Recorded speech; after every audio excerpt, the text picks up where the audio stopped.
السلام عليكم ورحمة الله وبركاته. احنا النهاردة من قناة وجيه خوجة، معكم وجيه خوجة. احنا النهاردة في أكبر مزرعة أكوابونيك نموذجية في الوطن العربي. المزرعة دي موجودة في الإمارات. اللي احنا شايفينه ده وحدة إنتاج الأسماك، ودي بيبقى فيها الأحواض السمكية، ودي بتبقى البداية بتبقى من هنا. يعني دي أول مرحلة في المزارع بتاعت الأكوابونيك. أكوابونيك هنا بيبقى عندنا 4 مراحل. أول واحدة فيهم أحواض سمكية او بنسميها فيش تانك. تاني مرحله فيهم هي الفلتره الميكانيكيه. تالت مرحله فيهم هي الفلتره البيولوجيه. الميكانيكيه دي اللي احنا بنصفي فيها كل المخلفات بتاعت الاسماك، من مطبقات الاعلاف ومن المخلفات بتاعت السمك واخراجات السمك. والبيولوجيه دي اللي احنا بنعالج فيها الامونيا، بنحولها من امونيا الى نترات في الاخر، يعني من امونيا لنيتريت، ومن نيتريت لنترات عن طريق البكتيريا اللي هي النيتروسيمونيس النيترات. بنيجي بعد كده من بعد الميه ما بتخرج من الاحواض السمكيه دي، بتخش بعد كده في مرحله انتاج الطماطم، او في الديب ووتر اللي احنا شايفينه، اللي هي احواض بتبقى عرضها في حدود متر، وبتبقى طولها في حدود 20 متر، 22 متر، ما بيزيدش عن كده المفروض يعني.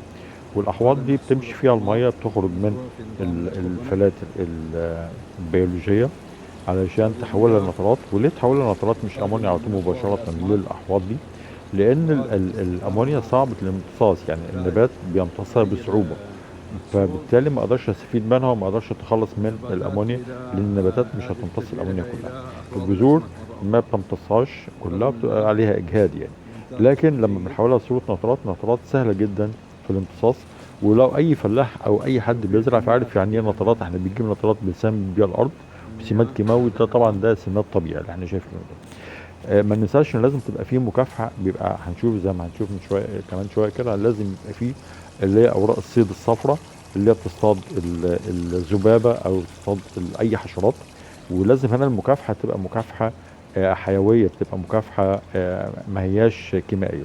ودايما بتبقى الاوراق الصفراء عشان بيلتصق بيها الحشره وتتخلص منها، ما تبقاش فيه اي حاجه مؤذيه. لان كل اللي احنا شايفينه ده من خضروات او اسماك، كلها حاجات اورجانيك طبيعيه، بعيد عن اي تعاملات كيماويه. وده بيبقى افضل انتاج يعني.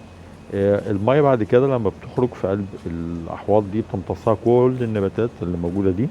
ولازم تكون في نسبه وتناسب ما بين دي وحده الخيار على فكره، بعد كده هنتكلم عنها دلوقتي. ولازم يكون في نسبه وتناسب ما بين عدد الاسماك اللي موجوده في الاحواض وعدد النباتات اللي موجوده في الديب ووتر اللي احنا شايفينها دي اسمها ديب ووتر.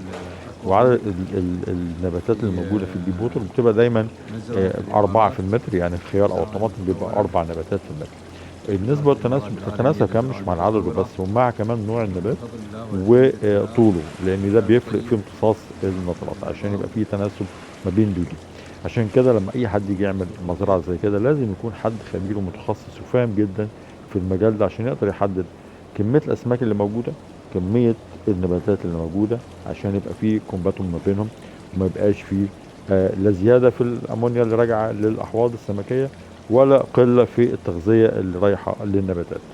آه، لو انت اول مرة تبقى معايا في القناة، يا ريت لو عجبك الفيديو تعمل لايك وتشير الفيديو ده عندك وعند اصدقائك عشان يستفيدوا منه، وتعمل اشتراك. ولو انت صديق معانا موجود معانا من الاول، فيا ريت تدعمنا وتعمل لايك وتكتب كومنت وتكتب لنا انت من انهي بلد، وهل كنت تعرف حاجة اسمها اكوابونيك سيستم قبل كده ولا لا. تحياتي لكم جميعا واترككم. وقبل ما اترككم، لو عندك اي تعليق او اي استفسار، طبعا يشرفني ان حضرتك تكتب استفسارك وتعليقك على في الكومنتات. آه، تحياتي لكم جميعا. كان معكم وجيه خوجة من قناة وجيه خوجة.